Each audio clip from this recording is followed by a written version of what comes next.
We're definitely going to be talking about some of the older cartoons later on, but we're going to kick off with the more recent one, Your Friendly Neighborhood Spider-Man.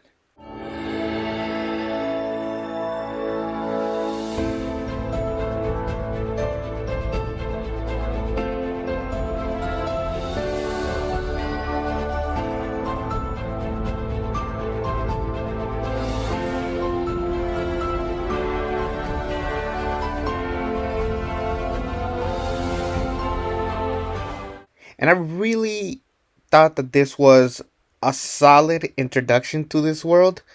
Um, I can tell that ever since we brought up the streaming services, honestly, TV shows and streaming services have been both a blessing and a curse, if I'm being quite honest. In the sense that, like, with a TV show, you're slowly building worlds and you are kind of building an audience.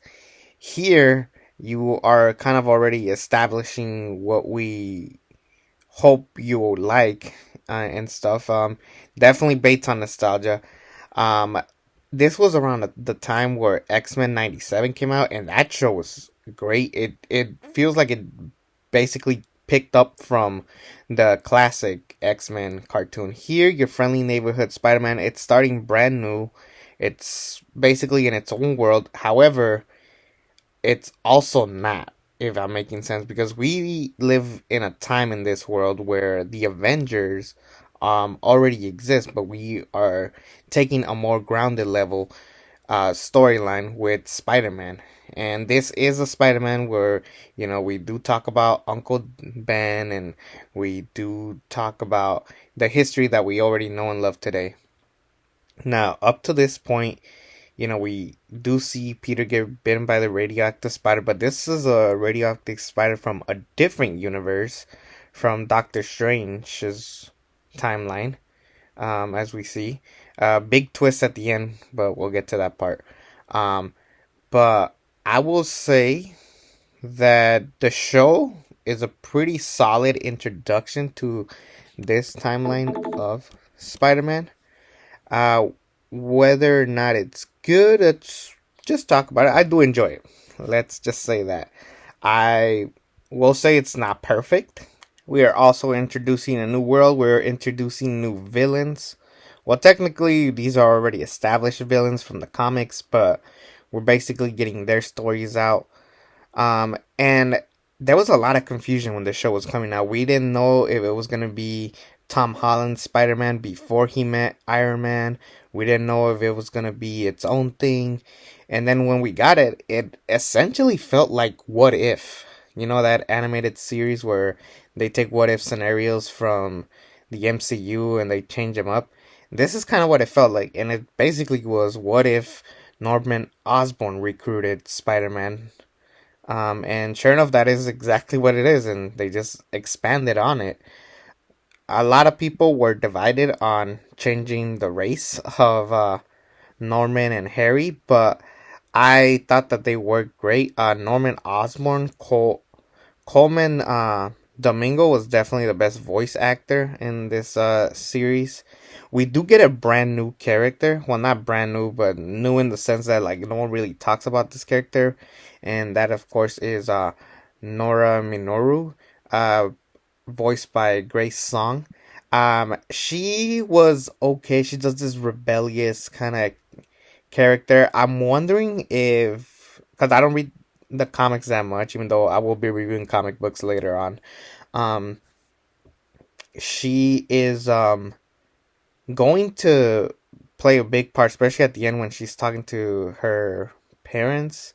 I believe when she does the tarot reading, they do modernize a lot of stuff. Like, they have the whole tarot and, people on social media. Man, times are very different. And now, Hudson Thames is Spider-Man. Now, I'm excited for this because later I find out that he is the singer of Drive It Like You Stole It. For those of you who know me personally, Sing Street is my favorite movie of all time. It is an amazing masterpiece. I wish I directed and wrote that movie. That is how much I love that movie. It is practically a little bit of what my life was in high school. So, Sing Street, if you get the chance to see it, find it, watch it. It's, to me, my favorite movie of all time. Go out of your way and watch it. And Hudson Thames did a pretty solid job at Peter Parker and Spider Man. You do feel the quirkiness of what makes us love Peter Parker. So, him as Spider Man, good job. The intro was pretty good. The theme song is like hip hop with a mix of the classic theme. And I like that each time the the intro ends, they actually have a cutout of a classic comic book picture. Um, and then they actually show the suit that Spider Man will be wearing in the show, because in this show we do have multiple types of suits. I am wondering if on season two, because this has been confirmed for a season two, I wonder if he's gonna have more suits, because basically in this show he has multiple suits throughout the show, but then by the end of it, he has the classic suit that we know and love today. So I wonder if in season two we're only gonna stick to that suit, or if we're gonna get different varieties of them. So I am wondering where they go. I do kind of wish we stuck to the classic one for a while and then work our way to a different suit. But they do have multiple suits. There's even one with wings that makes no sense, and a cape. Um, so the main villain of the story is a guy named Big Donovan, who is essentially the kingpin, running like a mafia of villains. And then we also have Doc Ock in this series, who wants to get revenge on Norman Osborn. And there's just like a lot of back and forth with these crews, and basically all of them trying to wage war. Even a person that goes to Peter Parker's high school is part of the gang, which further explains why this is even connected, because this character eventually becomes Tombstone, and we don't really have him become Tombstone until the end of the story, which plays a big role into season 2. We even get cameos from the Chameleon, Scorpion. Scorpion was great. We kind of got the Scorpion that we all hope we got during the Tom Holland trilogy. Hopefully that character does come back, because he was awesome in this series. So we can totally imagine what we will get when he eventually does show up. Maybe he does like a brief part in Brand New Day. Who knows? But that, for the first time, felt like a big threat for this Spider-Man in this universe, I should say. The big twist, of course, well, we all know that Norman Osborn was the bad guy from the start. It was just a matter of when he would reveal himself, and turns out that he was just trying to make a portal to get other um, radioactive spiders, so we can make a different Spider-Men around and basically make them soldiers. Turns out that that was wrong. For Doctor Strange comes out from his universe and tries to stop it. We even get like a Venom wolf looking thing, and then turns out that this radioactive spider um came from the future. It was a big twist, and that kind of threw me off. And I'm just like, that didn't work for me. It was just too much, because they do open a timeline where Doctor Strange is fighting this thing, and then the spider lands on Peter Parker from uh, months beforehand, and it was just so much going on at once, and that kind of didn't work for me.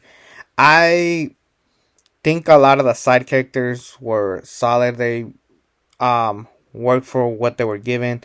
I do kind of wish they explored more on that character that was from Wakanda. I kind of think that she could play a bigger role later on in the series. Hopefully they bring her back. My thing for this show is it's not complete. I think it's a lot of exposition into setting up what's next for season 2. While it does do a lot of greatness in this show, it just doesn't feel like a natural conclusion, and I feel like that's what every show is doing now. Luckily, we are getting a season 2, and we're going to get more excited for other things to come, and maybe that season will be even bigger. But I do kind of miss the old tropes of, let's just have a show and let it be what it is. No to be continued, no stopping. You know what I mean? Like, I just want the show to just feel like a natural conclusion. And then if we do get a season two, we will get a season two. But they do leave a lot of room for a lot of storylines coming into play. For example, the biggest one being that Harry Osborn will be starting his new company. Nico might talk to her parents. The big one, Aunt May, it goes to a prison, and turns out that Richard Parker is alive. So there is a chance that we will see Richard Parker and Peter Parker meet. Kind of like what the Amazing Spider-Man 2's deleted scene tried to do, but failed miserably. But the big thing is, I think that this did a solid job in introducing a new world to the Spider-Man universe. It is a good cartoon. Oh, I totally forgot. Daredevil. Daredevil's in the show. Charlie Cox even voices him. They're actually gonna send someone into Harry Osborn's company to basically be a spy. There is a lot that they do in the show, and I think they could have slowed things down just a little bit. They do try to cram in too much in one cartoon. Also, big thing. I know it's a streaming services, but they are uh, taking advantage of like the language. I don't know if they're trying to attract this to kids, young adults. I don't know what, but they're like, what the hell and stuff like that. It, I don't know. It kind of threw me off. I'm like, I don't know which or who this audience is intended for. If they're gonna use swearing and it's a cartoon, um, all I'm gonna say is this could have benefited from being on a TV platform. Like, even if it was on Adult Swim, I wouldn't have cared. But it would have worked better if it was on TV. I think the if this show took place on TV, this could have changed for the better. But we are in a different time. We will see how this works. But overall, I don't hate the show. I do have a few problems with it, but it's more of like, this is not a complete series, if I'm making any sense.